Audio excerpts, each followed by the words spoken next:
نبی والے نبی سے بڑھا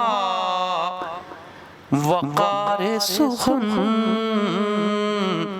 یہی سخن ہے حقیقت میں تاج دار سخن۔ یہاں آنے کے بعد مجھے کوئی بات ایسی نہیں کہنا چاہیے ہے جس کے پس پرس کسی معصوم کا ارشاد نہ ہو۔ مولا علی نے فرمایا ہے، بینا مولا علی نے کیا فرمایا ہے؟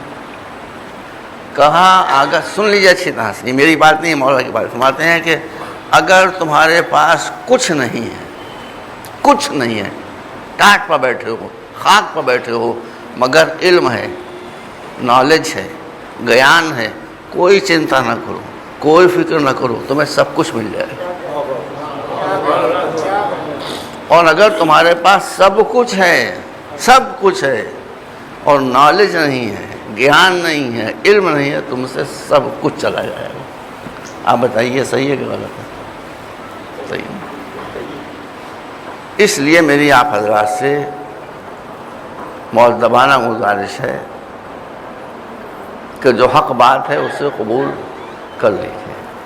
کوئی یہی میں ابھی وہاں بھی عرض کر رہا تھا دوسرے الفاظ میں، جلسہ جو تھا، آپ کی مدد کوئی نہیں کرے گا، آپ کی مدد اللہ بھی نہیں کرے گا، کہ میں نے وہاں کہا تھا بھی، آپ کی مدد اللہ بھی نہیں کرے گا، اس لیے کہ اس نے بھی قرآن میں کہہ دیا ہے ان اللہ لا یغیر ما بقوم حتی یغیروا ما بانفسہم۔ اگر تمہاری مدد سے اپنے کو بدلنا چاہتے ہو تو پہلے خود اپنے کو بدلو، جب ہم اپنی نظر کو تم سے بدلیں گے۔ اسلام میں سب سے زیادہ زور اس بات پر ہے کہ جب تک کسی بھی بات کو سمجھ نہ لو مانو نہیں، سمجھ لو مانو نہیں۔ اسلام میں ہم ہندو دھرم کی بہت سمان کرتے ہیں، لیکن ہندو دھرم میں آستھا ہے، اسلام میں آستھا نہیں ہے۔ آستھا کے معنی بے سمجھے بوجھے کسی چیز کو مان لینا۔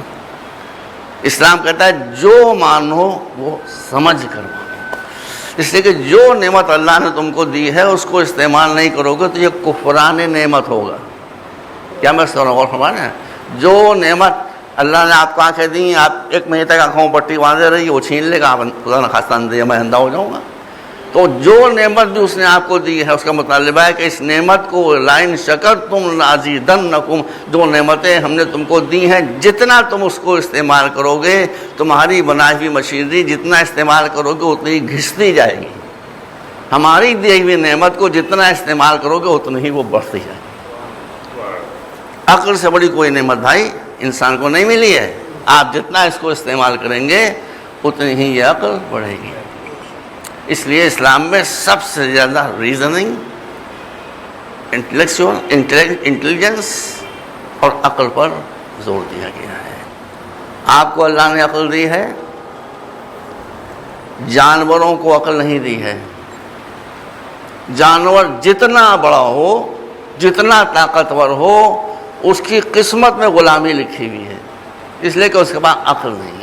چونکہ جانور کو عقل نہیں دی گئی ہے اس لیے اس سے رائٹ آف چوائس بھی نہیں دیا گیا ہے۔ جس کے پاس عقل نہ ہو اس کو رائٹ آف چوائس دینا اس شے پر ظلم ہے۔ اور اس کے آنکھیں ہی نہیں، آپ کہیں یہاں کیا رکھا وہ کیا بتائے گا؟ میرے اگر آنکھیں نہیں میں کیا بتاؤں گا یہاں گلاس رکھیں؟ تو اگر اللہ نے ہمیں عقل نہیں دی ہے تو رائٹ آف چوائس ظلم ہے ہم کو دینا۔ اور جس کے پاس رائٹ آف چوائس ہے، یہ ہے، یہ سلیکشن از یورس، اس کو اگر رائٹ آف چوائس نہ دیا گیا تو اس پر ظلم ہے، اس کی عقل ختم ہو جائے گی۔ اس لیے یہ بات آپ سمجھیے، ہمارے یہاں مسلسل احادیث سے یہ بات ثابت ہے کہ کسی مسئلے کو نہ سمجھو بغیر تحقیق کیے ہوئے، بغیر تحقیق کیے ہوئے، بغیر ریسرچ کیے ہوئے کسی مسئلے کو نہ سمجھو۔ اگر تم نے صحیح پروسیجر اختیار کیا ہے ریسرچ کا اور تحقیق کا اور تم صحیح نتیجے تک پہنچ گئے تو تم کو دوہرا اجر ملے گا۔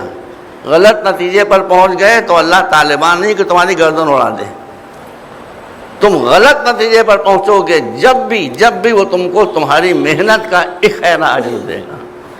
What do you want more؟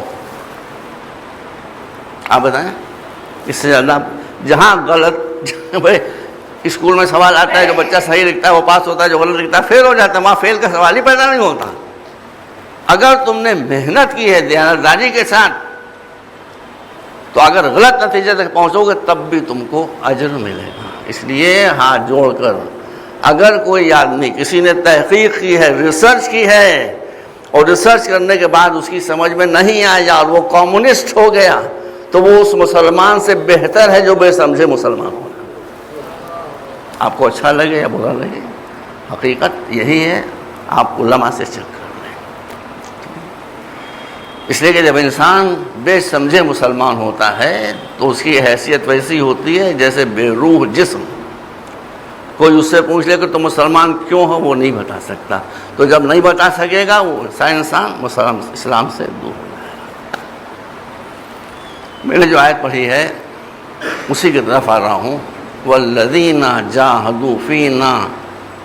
This is the need of the day.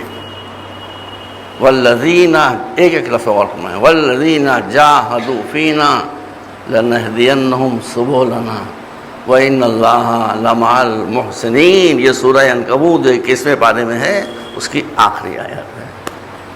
جو لوگ جہاد کرتے ہیں، جو لوگ جہاد کرتے ہیں فینا، مگر جہاد میں شرط لگی ہے ہمارے راستے میں. جہاد کرتے ہیں فی سبیل اللہ لنہدینہم سبلنا. ہم ان کو جہاد کے آداب سے واقفیت کرا دیں گے، ہم ان کو جہاد کے طریقوں سے آگاہ کر دیں گے. واللہ یحب المحسنین. اللہ صرف وہ لوگ کہ جو بہترین کام انجام دیں ان کو دوست رکھتا ہے. اللہ ہم کو دوست رکھتا ہے. ہاں بھی دوست برابر والے کو دوست رکھتا ہے. ہمارا اللہ کا رابطہ کیا ہے، کیا تناسب ہے. مگر یہ ارشاد ہے کہ تم اگر اچھی باتوں میں جہاد کرو گے، اچھے کام کرو گے. ایک بات میں آپ کو ایک قرآن نے بتایا ہے، آپ بعد مجھ سے سوال کر لیں کہ مجھے وقت بھی تو لحاظ رکھتا ہے. ایک ہے قرآن میں ہے فی سبیل الطاغوت، شیطان کی راہ میں. ایک ہے جہاد، وہ بھی ہے بھائی قرآن میں، یجاہدون فی سبیل الطاغوت، جو طاغوت کے راستے میں جہاد کرتے ہیں. ایک وہ ہے کہ جو اللہ کے راستے میں جہاد کرتا ہے. کیسے ہم پہچان لیں کہ سبیل طاغوت کون ہو سبیل اللہ؟ بہت آسان ہے. اسلام بہت آسان مذہب ہے. یہ دیکھیے کہ جو جہاد کر رہا ہے اس سے انسانیت کو نقصان پہنچ رہا ہے کہ فائدہ پہنچ رہا ہے. اگر اس لحاظ سے انسانیت کو نقصان پہنچ رہا ہے تو وہ جہاد کہا جائے گا، مگر شیطان کی راہ میں. وہ جہاد کہ جو اللہ کی راہ میں ہو رہا ہے اس جہاد سے انسانیت کو فائدہ پہنچتا ہے. یہاں مجھے کوئی عالم دکھائی نہیں دے رہا بھائی، میں کیا کہوں، کاش کوئی عالم ہوتا. ہمارے علماء نے بتایا قرآن میں فی سبیل اللہ، فی سبیل اللہ. فی سبیل اللہ کیسے پہچانے بھائی؟ اللہ تم کو فی سبیل اللہ مانے کیا ہے؟ اللہ کا راستہ. میں کہوں لکھنؤ کا راستہ، مجھے بتا دیں گے لکھنؤ کا راستہ، مظفر نگر کا راستہ. جو راستہ آپ کو دکھائی دے سکتا ہے وہی ہوگا جس میں پہلے منزل آپ کو دکھائی دیتی ہو. جب لکھنؤ کا نقشہ آپ کے سامنے ہوگا تبھی تو آپ بتائیں گے کہ لکھنؤ ادھر. اللہ دکھائی کہاں دیتا ہے جو ہم بتائیں کہ یہ اللہ کا راستہ ہے؟ نہ اللہ کو سن سکتے ہیں، نہ دیکھ سکتے ہیں، نہ چکھ سکتے ہیں. ہمارے سے وہ محسوس نہیں ہوتا. تو جب وہ محسوس نہیں ہوتا تو اس کی منزل کیسے محسوس ہوگی؟ منزل کیسے محسوس ہوگی؟ جب منزل محسوس نہیں ہوگی تو راستہ ہم کیسے بتائیں گے؟ اس لیے تمام مفسرین میں سنی اور شیعہ جو بات کہی ہے وہ صحیح کہی ہے. جہاں جہاں پر سبیل اللہ آیا ہو، اللہ کا راستہ، اللہ کے راستے میں، اللہ کے راستے میں اللہ، اور اللہ تو ہے تو اس کا راستہ کہاں سے آئے گا؟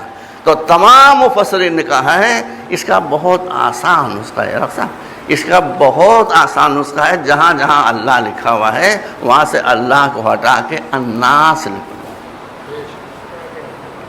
اللہ کا راستہ جس سے اللہ کو فائدہ پہنچے گا، اللہ کا راستہ جس سے انسانوں کو فائدہ پہنچے وہ اللہ کا راستہ. اور ہمارا جس سے انسانوں کو، مسلمانوں کو نہیں، شیعوں کو نہیں، سنیوں کو نہیں. ارے بھائی ہندوؤں کو بنانے والا بھی تو اللہ ہی ہے، کرسچنس کو بنانے والا بھی تو اللہ ہی ہے. جو انسانوں اب سبیل اللہ کیا ہے؟ اب پرانے دور میں کہا جاتا تھا کہ آپ نے ایک سرائے بنا دی وہ سبیل اللہ ہے، آپ نے ایک کنواں کھود دیا یہ سبیل اللہ ہے، بتائیے آپ نے ایک باغ لگا دیا وہ، جس سے بھی انسانوں کو پہنچا پائے۔ اس زمانے میں کنویں کھودے جاتے تھے، آج کنویں کھودنے کا سوال ہی پیدا نہیں ہوتا۔ اس زمانے میں سرائیں بنائی جاتی تھیں، آج سرائیں بنانے، تو آج کے زمانے کے لحاظ سے ہر وہ چیز کے جن سے کامن پیپل کو فائدہ پہنچے وہ سب سبیل اللہ ہے۔ تو جہاد میں جہاں حکم ہے اس میں قید لگی جاہدوا فی سبیل والذین آمنوا وہاجروا وجاہدوا فی سبیل اللہ۔ اس کا مطلب ہے کہ ہر وہ جد و جہد کے جس سے انسانیت کو فائدہ پہنچے وہ جہاد ہے، ہر وہ شے کہ جس سے انسانیت کو نقصان پہنچے وہ فساد ہے۔ ایک مرتبہ صلوات بھیجیں آپ راض۔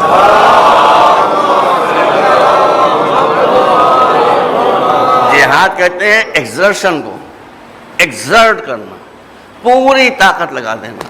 آپ جب میں یہاں پہنچ گیا، میں نے صحیح کہا یا غلط کہا بتائیے؟ اگر آپ چپ رہیں گے تو یہ دلہن کی چپ ہے، یعنی میں نے صحیح کہا۔ پھر ایک مرتبہ سمجھ لیجئے، طریقہ کار کو نہیں دیکھا جائے گا، یہ دیکھا جائے گا کہ جو اپنے خیال میں آپ جہاد کر رہے ہیں اس سے کسی کو فائدہ ہو رہا ہے یا کسی کو نقصان ہو رہا ہے۔ اس لیے اب میں پہلی مرتبہ مگر پورے یقین کے ساتھ آپ کے سامنے کہتا ہوں کہ اگر اللہ کی راہ میں انسانیت کو کسی ظالم کے ظلم سے بچانے کے لیے آپ کسی کو قتل کر دیں تو چونکہ اس کے قتل سے کئی لوگوں کی جانیں بچ جائیں گی، اس لیے یہ جہاد فی سبیل اللہ ہے۔ اور اگر کسی کنویں میں، کسی تالاب میں، کسی ڈوبتے ہوئے ہندو کو آپ نے اپنی جان کو خطرے میں ڈال کر اسے بچا لیا تو یہ بھی جہاد فی سبیل اللہ ہے۔ جہاد مار ڈالنے کا نام نہیں ہے، جہاد جان بچانے کا بھی راستہ ہے۔ ہر قدم پر آپ کو دیکھنا پڑے گا کہ جو کام ہم کر رہے ہیں اس سے سوسائٹی کو فائدہ ہوگا، انسانیت کی، یا نقصان۔ فائدہ رسا ہے آپ اگر اس میں واقعی جہاد کسی جوہد کو کہتے ہیں، ایکزرشن کہتے ہیں، یعنی پوری طاقت کو صرف کر دینا صرف رضا الہی کے لیے کہ یہ اس سے اللہ کے بندوں کو فائدہ پہنچے گا، یہ ہے جہاد۔ ایک مرتبہ صلوات بھیجیں آپ پر۔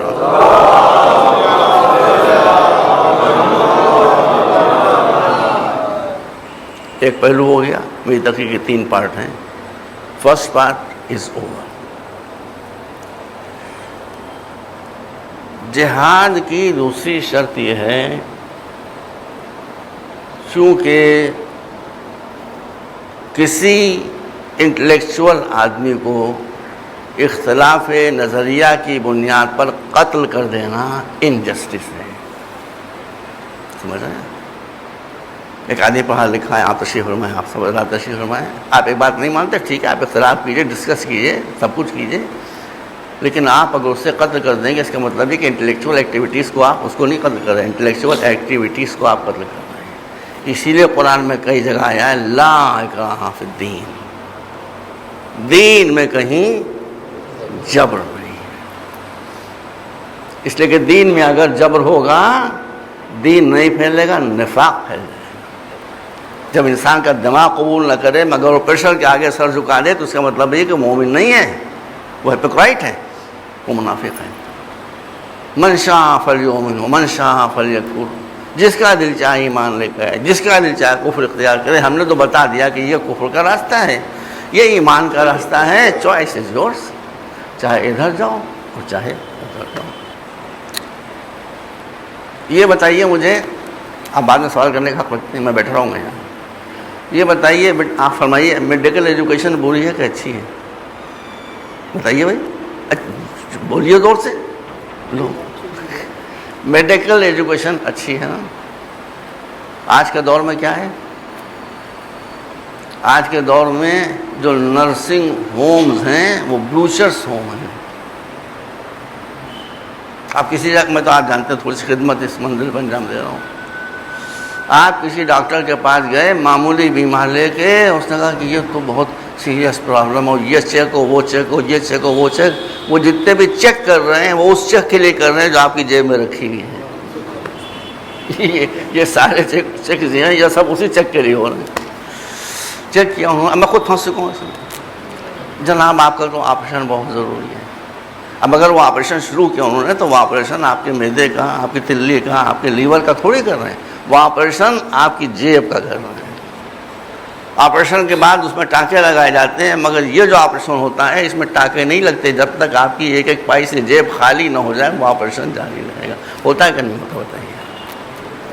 تو یہ جو ڈاکٹرز بوچرز بدماش ہیں جو اس طرح سے لوگوں کی جان سے کھیل رہے ہیں پیسے کے چکر ہے۔ بھائی کراچی میں ایک آغا خان اسپتال ہے، بہت مشہور، میں جا چکا ہوں وہاں، بہت اچھا اسپتال ہے، اب تو وہ کوالٹی نہیں رہ گئی، ایگزام نے بہت اچھا تھا۔ وہاں کے جو ہیڈ سرجن تھے بیٹا، ان کا نام تھا ڈاکٹر جمعہ۔ آج کون دن ہے؟ اب کون تھے بتائیے؟ سنیچر ہے نا، تو ایک دن پہلے تھے ڈاکٹر جمعہ، but he was the best surgeon of Karachi. مگر ان کا مسئلہ کیا تھا بھائی؟ واللہ میں سچ کر رہا ہوں، آپ پوچھ لیجیے۔ ان کا مسئلہ یہ تھا کہ اس زمانے میں 20 25 30 سال پہلے ان کی آپریشن فی تھی 50,000 روپیز، اور وہ اتنے سخت جان تھے کہ وہ یہ کہتے تھے پہلے 50,000 روپے رکھ دو تب میں مریض کی باڈی میں ہاتھ لگاؤں گا، اور جب تھوڑا سا وہ آپریشن، اب تو اس میں ایک بیماری اور دکھائی دے رہی ہے، 50,000 اور رکھو تب میں ہاتھ لگاؤں گا۔ اس کے لیے مشہور تھے۔ ایک رات کو ایمرجنسی وارڈ میں آغا خان اسپتال کے ایک جوان کو لایا گیا جس کی کار کا ایکسیڈنٹ ہوا تھا، کار کا ایکسیڈنٹ ہوا تھا، اور کنڈیشن اس کی بہت، میں سچا واقعہ مانتا ہوں، میں کراچی میں تھا اسی وقت، تو جان اس کی خطرے میں تھی۔ ان کو فون کیا گیا کہ ڈاکٹر صاحب آئیے، یہ جوان، ان کا پیسے ہیں، کہا پیسے، اس کو کار پایا، مفلس تھوڑی ہے، اس کے لباس سے، پوشاک سے معلوم ہو رہا ہے کہ وہ بہت رئیس آدمی کا، نہیں کچھ نہیں، وہ پیسے رکھے گا یا اس کے جو گارجینس ہیں وہ پیسے ڈپازٹ کریں گے تب میں ہاتھ لگاؤں گا۔ وہ بیچارہ تڑپ کے مر گیا۔ ڈاکٹر جمعہ تشریف نہ لائے، صبح کو کہاں وہ جو آیا تھا وہ ایکسیڈنٹ والا، ان کا یہ ہے وہ وہ تو مر گیا۔ اب جو چادر ہٹا کے چہرہ دیکھا تو وہ انہی کا اپنا اکلوتا بیٹا تھا۔ یہ سزا اللہ دیتا ہے۔ پاگل ہو گئے بھائی، وہ مر گئے۔ تو اب بتائیے اگر ڈاکٹرز ایسے ہو جائیں تو آپ ڈاکٹرز کو برا کہیں گے یا میڈیکل سائنس کو برا کہیں گے؟ کسے برا کہیں گے؟ ڈاکٹر کو برا کہیں گے۔ تو جہاد کو اس وقت جو شکل دے دی گئی ہے وہ جہاد نہیں ہے جو اسلام میں قرار دیا گیا ہے۔ آپ بھی پلیز جہادیوں کو برا کہیے، جہاد کو برا نہ کہیے۔ کسی پیشے کو، کون سا پیشہ برا ہے؟ وکالت کا پیشہ برا ہے، وہ بھی برا ہے۔ وکیلوں نے اس پیشے کو برا کر دیا۔ اس بات کو آپ ذہن رکھیں کہ اسٹریٹجی الگ ہے، انسان الگ ہے، یوز الگ ہے، مس یوز الگ ہے۔ تو اگر جہاد کا مس یوز ہو رہا ہے تو مس یوز کرنے والوں پر اعتراض ہوگا، اسلام کے جہاد پر کوئی اعتراض نہیں ہوگا۔ صلوات علی محمد۔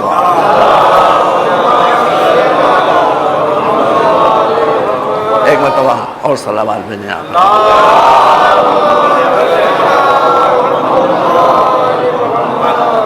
اسلام میں جہاد، عزیزوں، میرے دوستوں، میرے بزرگوں، میرے خود بچوں، اسلام میں جہاد کی بنیاد انسان کو بدلنے پر ہے، انسان کو مار ڈالنے پر نہیں ہے۔ ایک مرتبہ صلوات بھیجیں۔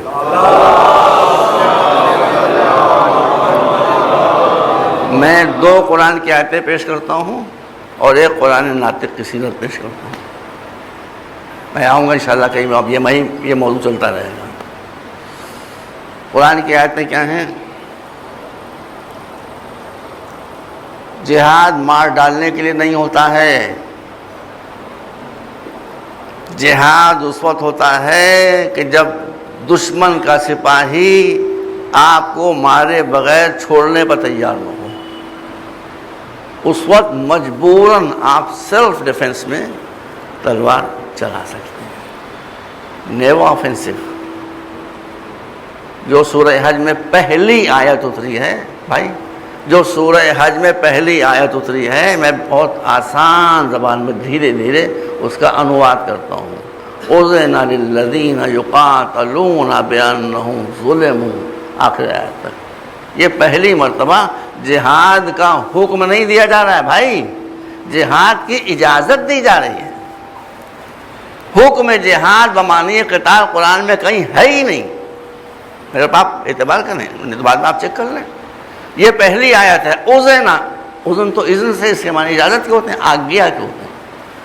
وہ لوگ کہ جن سے لڑا جا رہا ہے، جن پر اٹیک کیا گیا ہے، ان کو بھی اب ہم مجبوراً اجازت دفاع دیتے ہیں۔ ارے بھائی وہ مکہ چھوڑ کر ادھر آ گئے، آپ کیوں یہاں چاہی کر کے آ رہے ہیں؟ اذن اجازت دی گئی ہے، حکم نہیں ہے۔ للذین یقاتلون فی سبیل اللہ، جو اللہ کی راہ میں جہاد کر رہے ہیں، بانہم ظلموا، اس لیے کہ یہ بیچارے مظلوم ہیں۔ یہ تو اپنا وطن چھوڑ کر آ گئے، اپنا گھر چھوڑ کر آ گئے، اپنی جائیداد چھوڑ کر، اور کیا کرے آدمی؟ اسی لیے رسول نے یہ بھی فرمایا ہے، جن مسلمانوں کو جہاد کا بہت شوق ہے، وہ ہم مجاہد ہیں۔ مجاہد تو جہاد کے معنی تو پہلے ہم کو بتاؤ کہ ہیں کیا؟ سنیے حضرات تشریف میں، ہمارے بھائی ہمارے دل کے ٹکڑے ہیں، ہم ان کو بتا رہے ہیں۔ رسول اللہ نے یہ حدیث جو فرمائی ہے، یہ آپ کی ہماری دونوں کتابوں میں موجود ہے۔ صحابہ کرام سے خطاب کر کے آپ نے فرمایا کہ دیکھو کبھی جنگ کی تمنا نہ کرنا۔ کیا کہا؟ کبھی جنگ کی تمنا نہ کرنا، جہاں تک ہو سکے جنگ کو اوائڈ کرو جنگ کو۔ لیکن اگر تمہاری ہر کوشش کے باوجود دشمن تم پر پھٹ پڑے تو پھر میدان سے نہ بھاگنا، پھر جم کر مقابلہ کرنا۔ تو اسلام میں جہاد آفینسو ہے ہی نہیں، اسلام میں جہاد ڈیفینسو ہے۔ اس میں بھی کیا کیا شرطیں ہیں، یہ موضوع تو اگر آپ کہیں گے تو میں جب تک زندگی پڑھتا رہوں گا ایسی موضوع۔ پہلی شرط یہ ہے کہ عین جنگ کے میدان میں جب کہ تلواریں چل رہی ہوں، نیزے برس رہے ہوں، ایک دشمن آ کر تم سے یہ کہے کہ I want to understand Islam, give me some time, تم اسے قتل نہیں کر سکتے۔ میں نے کہا تھا نا کہ اسلام بدلنے کے لیے جہاد ہے، مار ڈالنے کے لیے تھوڑی ہے۔ یہ آیت کب اتری؟ جب ایک جنگ ہو رہی تھی، سن لیجیے، اور عین جنگ کے میدان میں ایک مشرک نے مسلمان سپاہی سے کہا کہ میں اسلام کو سمجھنا چاہتا ہوں۔ اس سپاہی نے تلوار کو کیا سمجھنا چاہتے ہو؟ اس کا ہاتھ پکڑا، لے کر رسول اللہ کے پاس آئے، کہ حضور یہ مشرک اسلام کو سمجھنا چاہتا ہے، کیا کریں؟ رسول نے فرمایا تم کو اسلام سمجھنے کے لیے کتنا ٹائم چاہیے؟ کتنا ٹائم چاہیے؟ اس نے کہا 4 مہینے۔ کہا میں تم کو 8 مہینے دیتا ہوں، میں تم کو 8 مہینے دیتا ہوں، ہمارے ساتھ ہمارے مہمان بن کے رہو۔ ہم مہمان رسول ہے مشرک، دیکھ رہے نا، ہمارے ساتھ مہمان بن کر رہو، کھاؤ پیو موج کرو۔ سنتے جائیے، اسلام تمہاری سمجھ میں آ گیا، ویل اینڈ گڈ، بہت اچھی بات ہے، ہمارے بھائی ہو جاؤ گے۔ لیکن یہ قرآن میں ہے، وَإِنْ أَحَدٌ مِّنَ الْمُشْرِكِينَ حَتَّى يَسْمَعَ كَلَامَ اللَّهِ ثُمَّ أَبْلِغْهُ مَأْمَنًا۔ میں آیتیں پڑھ دیتا ہوں کہ آپ کو خدا نہ خاصا شبہ نہ ہونے پائے۔ لیکن اگر تمہاری سمجھ میں نہیں آتا، تم کو مارا نہیں جائے گا، تمہاری گردن نہیں کاٹ دی جائے گی۔ قرآن کا حکم ہے کہ اگر سمجھ میں نہیں آتا، ابلغہ مأمنا، اس کو کسی ایسی جگہ پہنچا دو کہ جہاں اس کی لائف کی سیکورٹی رہے۔ یہ ہے اسلام، یہ ہے جہاد۔ یعنی اس میں کیا بات ہے؟ اس بات یہ ہے کہ جب وہ ڈیزرٹ کر کے آ گیا اپنی آرمی کو، تو اس کی آرمی جو وہ اس کے دشمن ہو گئی، اس لیے اس کو کسی سیف جگہ پر ایسی جگہ پہنچا دو کہ نہ کوئی جاہل مسلمان اسے قتل کرے، نہ اس کے مشرک اسے قتل کرنا چاہیں۔ اس کا مطلب ہے کہ اسلام کی فرسٹ پرائرٹی ہے کہ کسی انسان کی جان نہ جانے پائے۔ دوسری آیت ارشاد الہی ہے کہ وَلَا تَقُولُوا لِمَنْ أَلْقَى إِلَيْكُمُ السَّلَامَ لَسْتَ مُؤْمِنًا تَبْتَغُونَ عَرَضَ الْحَيَاةِ الدُّنْيَا فَعِندَ اللَّهِ مَغَانِمُ كَثِيرًا۔ کیا ہوا تھا؟ جنگ ہو رہی تھی، اور اس جنگ میں ایک طرف مسلمان سپاہی تھا، ایک طرف مشرک تھا۔ مسلمان سپاہی نے تلوار، وہ اس کی زد پر آ گیا، تلوار مارنے کا ارادہ کیا۔ اس نے ایسے انداز میں سلام کیا جو گویا اسلامی سلام تھا، السلام علیکم، بس اس نے کہا۔ اس مسلمان نے تلوار کیا، وار کیا اس کے سر پر، وہ مر گیا۔ جنگ کے بعد یہ واقعہ رسول اللہ کو بتایا گیا کہ یہ صورتحال ہوئی تھی، تو رسول اللہ نے اس صحابی سے کہا کہ جب اس نے الٹے سیدھے طریقے سے اسلامی سلام کیا تھا تو تم نے اسے قتل کرنے کی جرأت کیسے کی؟ اسلامی سلام کا طریقہ بتا رہا ہے کہ بدل گیا، یس اینڈ نو۔ کہ حضور ہم احمق تھوڑی ہیں، وہ تو جب اس کے سر کے اوپر ہماری تلوار چمکی ہے تب اس نے کہا تھا السلام علیکم۔ تو حضور نے فرمایا کیا تم نے اس کا دل چیر کر دیکھا تھا؟ اس سے بھی آپ کو اندازہ ہوگا کہ اسلام انسانیت کا خون بہانے سے جہاں تک ہو سکے بچانے کا نام جہاد قرار دیتا۔ اچھا، اب یہ تو کافروں کی بات تھی۔ میں نے کہا تھا 2 آیتیں قرآن کی پڑھوں گا، 1 آیت قرآن ناطق کا پڑھوں گا تاکہ آپ اندازہ کریں۔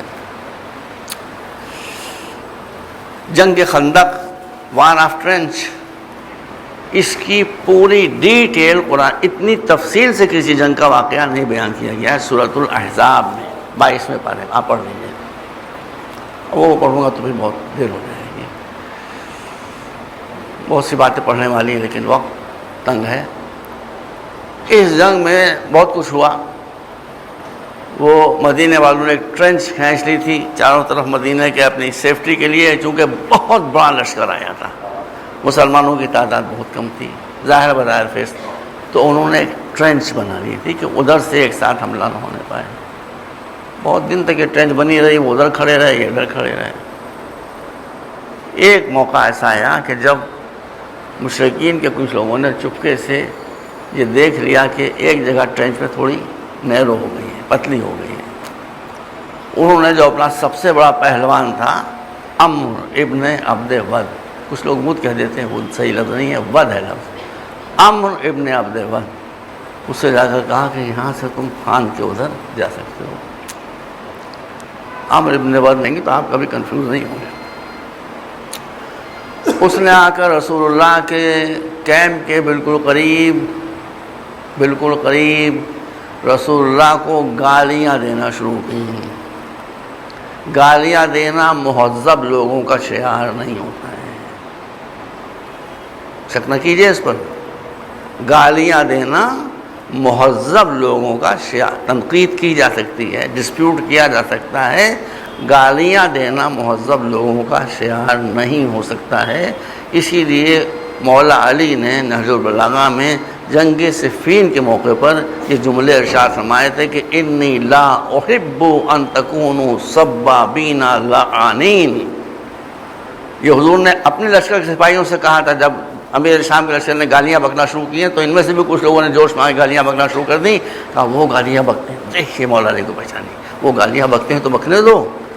انی لا احب ان تکونوا سبابین لعانین، مجھے یہ بات پسند نہیں ہے کہ تم جواب میں گالیاں دینے لگو اور ان پر لعنت کرو۔ یہ دعا کرو کہ اللہ ہمارا بھی خون بچائے، ان کا بھی خون بچائے، ان کی ہدایت کر دے تاکہ وہ صحیح راستے پر آئیں۔ جہاد سے پہلے یہ اسلام کا کوڈ آف کنڈکٹ ہے۔ اب اس نے آ کر گالیاں بکنا شروع کی۔ رسول اللہ نے کہا ہے کوئی جو اس کا جواب دے؟ سینئر بھی تھے، بڑے بڑے لوگ تھے، پہلوان تھے، کوئی وجہ تھی، کوئی نہ اٹھا تو وہی جو اب 22 سال کا تھا اور ذوالعشیرہ میں 9 یا 10 یا 11 برس کا تھا۔ جو 11 برس کا بچہ تھا آج وہی جوان تھا، وہ اٹھا، انا یا رسول اللہ۔ پڑھ لیں، سنیے ذرا اپنے بھی تاریخ کو، اطمینان رکھیں میں کبھی کسی کی دلالت ہم کو اجازت ہی نہیں ہے۔ انا، میں خدا کا رسول، میں خدا کا رسول، ہر مرتبہ رسول اللہ کاندھے پاتے وہاں ہی بٹھائے، یہاں ہی بٹھایا۔ جب کوئی نہ اٹھا تب رسول نے کہا اچھا جاؤ، اپنا امامہ پہنا دیا، اپنی رضا اڑا دی۔ مولا علی چلے، بس میں کاٹ رہا ہوں باتوں کی۔ آئے عمرو ادھر سے، ہی واز دا ٹیکر، وہ خندق پھاند کے ادھر آ گیا۔ مولا نے فوراً جاتے حملہ تھوڑی کر دیا کہ یو آر اے کرمنل۔ مولا نے کہا اس سے کہ میں نے سنا ہے کہ جنگ کے میدان میں بھی اگر تجھ سے کوئی 3 باتیں کہے تو ایک بات ضرور مان لیتا ہے۔ کہا یس 100% کریکٹ۔ تو کہا بہت اہم بات ہے، کہا کہ ہماری پہلی بات تو یہ ہے کہ تو مسلمان ہو جا. مسلمان ہونے کا معنی یہ نہیں ہے کہ لا الہ الا اللہ ہو. مسلمان ہونا اپنا پورا کریکٹر چینج کر لے. یہ تو سمبل کے طور پہ لا الہ الا اللہ.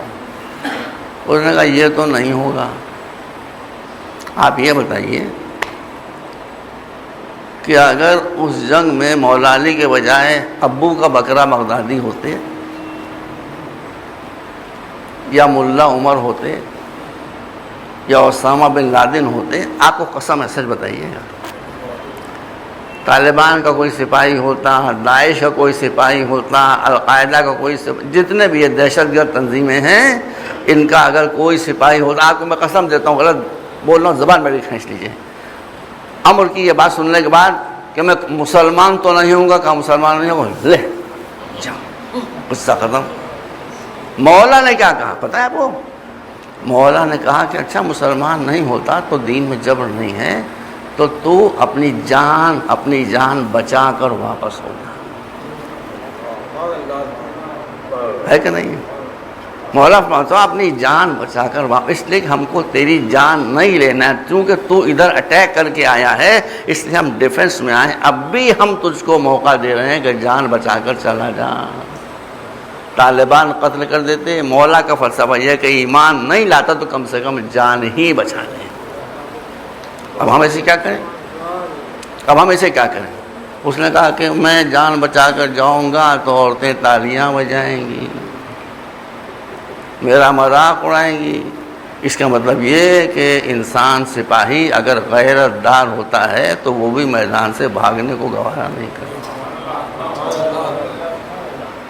ہمارا کیا کہیں؟ کب ہم نے تجھ کو دو آپشن دیے, مسلمان ہو جائے کہ دنیا بھی بچ جائے آخرت بچ جائے, نہیں تو اس کو آپشن دے دیں کہ جان بچا. اب تو جان بچانے کے بھی جان تو کیا کیا جائے؟ ہاں مقابلہ ہو جائے, پھر چاہے تو قتل کر دے اور چاہے میں قتل کروں. کیا کروں, دل چاہتا ہے کہ صبح تک پڑھتا ہوں, مگر میں اپنے اصول کا پابند ہوں, شروع بھی اور ختم بھی. اب مولا نے کہا تو پھر ہمارے تیرے درمیان جنگ ہو جائے, چاہے تو مجھے قتل کر دے اور چاہے میں تجھے قتل کر دوں. دیکھیے میرے عزیز بھائی, قرآن میں ہے لقد کرمنا بنی آدم. سنی حضرات بیٹھے ان سے پوچھیے, ہمارے دل جان ہیں. اسلام وہ دین ہے کہ جس میں کسی انسان کی, منشیہ کی, ہیومن بینگ کی آپ توہین نہیں کر سکتے, اس کو ڈیگریڈ نہیں کر سکتے کسی کو بھی. یہ قرآن میں ہے. مسلمان سب سے پہلے اسی کو بھول گئے.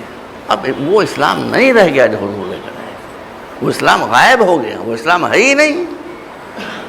آپ کسی کی توہین نہیں کر سکتے. قرآن میں لقد کرمنا بنی آدم, ہم نے انسان کو اپنی خلقت, چونکہ ہم اس کے خالق ہیں, ہم عزیز و جبار ہیں, لہذا ہماری مخلوق کی توہین نہیں کی جا سکتی.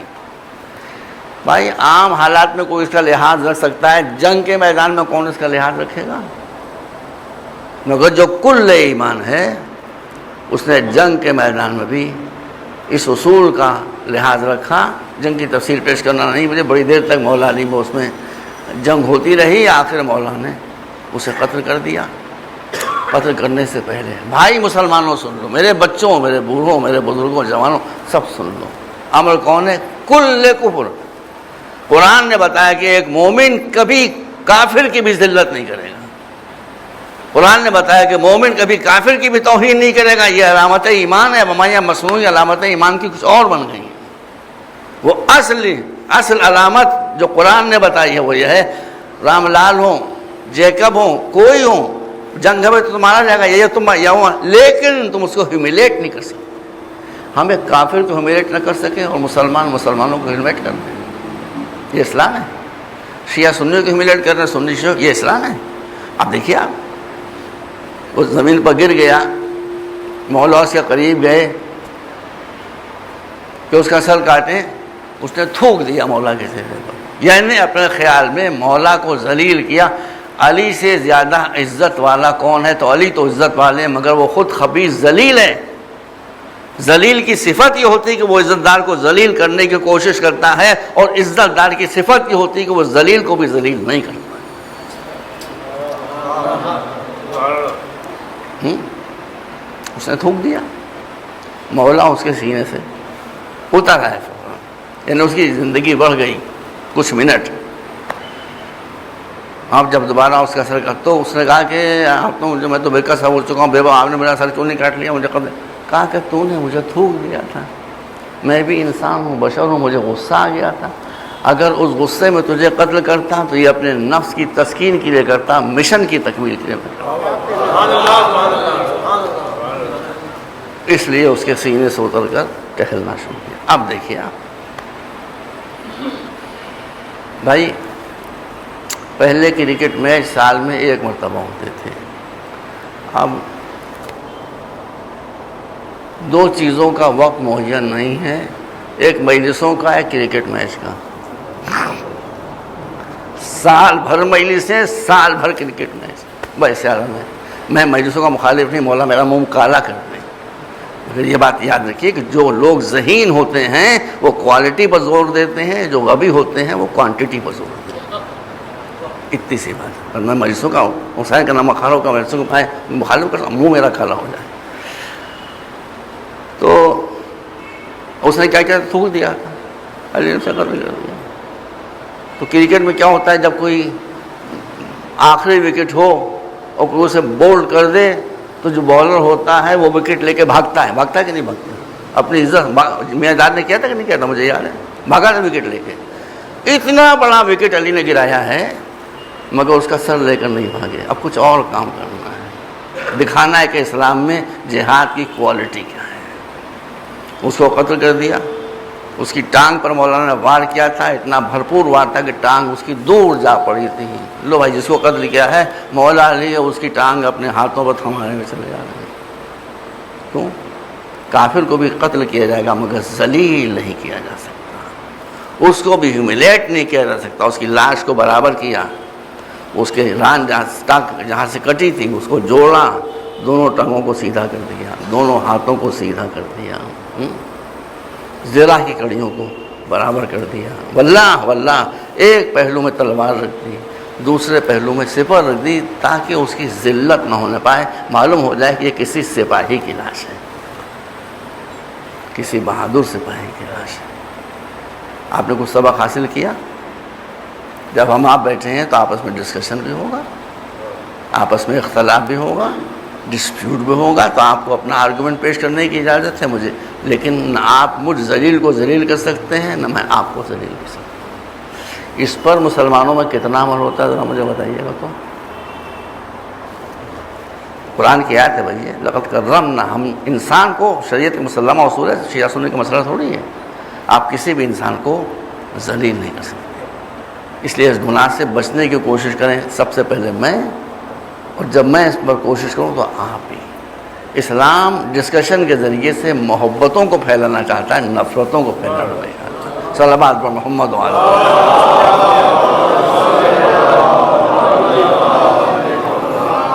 بس آج کی مجلس کا جو حصہ جہاد سے متعلق تھا، بہت سی باتیں نہیں تھی، ہمارا ٹائم ختم ہو رہا ہے۔ اگر آپ کہیں گے تو میں اس موضوع کو انشاءاللہ بہت دنوں تک جاری رکھ سکتا ہوں۔ تو جہاد کے متعلق آپ کو شرمندہ ہونے کی یا احساس کمتری میں یا انفرادی کانفیڈنس میں آنے کی ضرورت نہیں ہے۔ آپ بہت آسانی سے بتاتے ہیں کہ جہاد ایک بہترین چیز ہے، مگر جب غلط آدمیوں کے ہاتھ میں آئے گا تو یہ نعمت اللہ کی مصیبت بن جائے گی۔ تو جو اس طرح سے جہاد کی مٹی پلید کرتے ہیں ان سے آپ اظہار برات کریں، مگر جہاد سے اظہار برات کرنا جو ہے وہ جسٹیفائڈ نہیں ہے۔ بس اب میں آخر میں آپ کو یہ دکھانا چاہتا ہوں، دیکھیے رسول اللہ کا زمانہ تھا، رسول اللہ کے زمانے میں جہاد ہوا، بہت سی باتیں باقی ہیں، مشرکوں سے جہاد ہوا، بت پرستوں سے جہاد ہوا۔ ایک بات میں کہہ دوں یہاں پر بھیا، اللہ رحیم و رحمان فرماتا ہے ان اللہ لا یغفر ان یشرک بہ ویغفر ما دون ذلک لمن یشاء۔ وہ رحیم کہہ رہا ہے کہ میں شرک کو معاف نہیں کروں گا، شرک کے علاوہ جو گناہ ہیں اگر انسان توبہ کر رہا ہے تو اس کی معافی پر میں غور کر سکتا ہوں، لیکن کوئی مشرک مر گیا تو مجھ سے رحم کی توقع نہ کریں۔ مگر ایک بات یاد رکھیں، واللہ ہمارے معبود، میں تجھے گواہ بنا کر کہتا ہوں، اسلام میں شرک سے نفرت ہے مگر مشرک سے نفرت کی اجازت نہیں ہے، اس لیے کہ شرک ہے بیماری، مشرک ہے بیمار۔ بیماری کو مٹایا جاتا ہے، بیمار کو نہیں مار ڈالا جاتا۔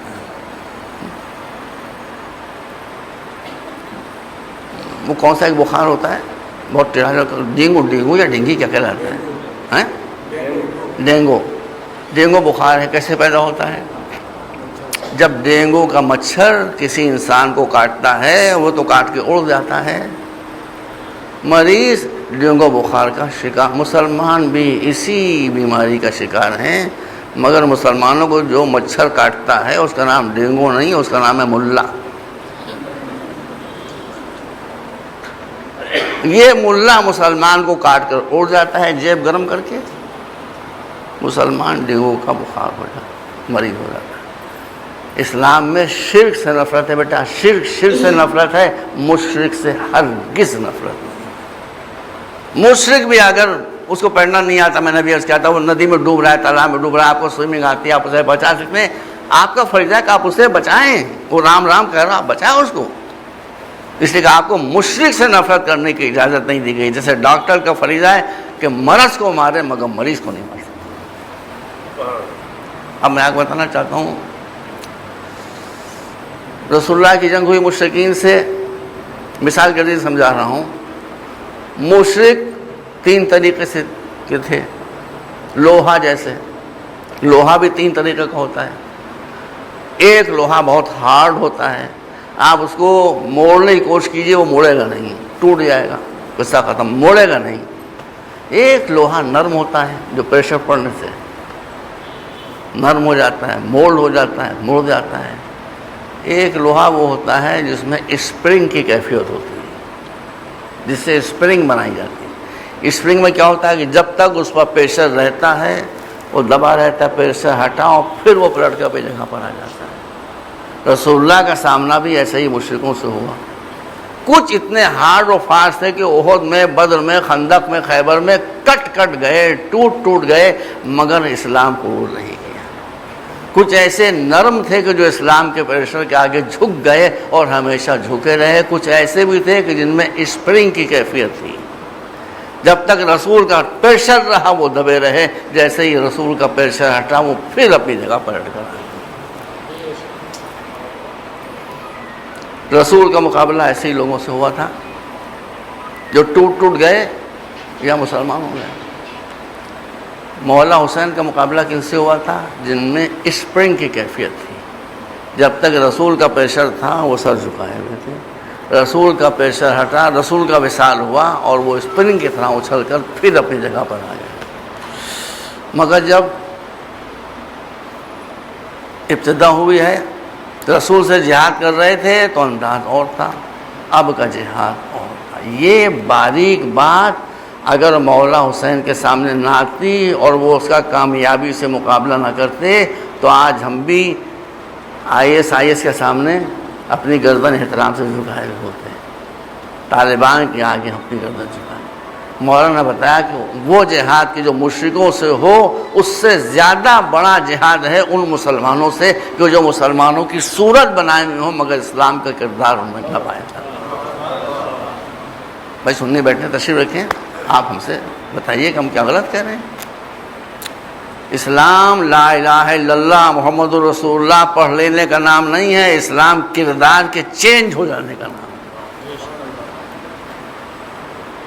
وہ کفر اتنا خطرناک نہیں ہوتا جس میں کافر نماز نہ پڑھ رہا ہو، جس میں کافر روزے نہ رکھ رہا ہو، جس میں کافر ڈاڑھا نہ رکھے ہو، جس میں کافر اونچا پیجامہ، وہ کفر اتنا خطرناک نہیں ہوتا جتنا وہ کفر خطرناک ہوتا ہے جو داڑھیاں رکھے ہو، جو نمازیں پڑھ رہا ہوں، جو روزے رکھ رہا ہوں، جن کی کمریں جھک گئی ہوں، عبادت کرتے کرتے عبادتیں اتنی کریں گے مگر اسلام عبادتوں کا نام نہیں ہے اگر دل میں رحم نہیں۔ انسانیت رحم سے آتی ہے۔ اگر رحم نہیں ہے تو مسلمان ایسا انسان کو مسلمان ہم چاہے مجبوراً کہہ دیں اصطلاحی اعتبار سے، لیکن حقیقتاً وہ مسلمان نہیں ہے.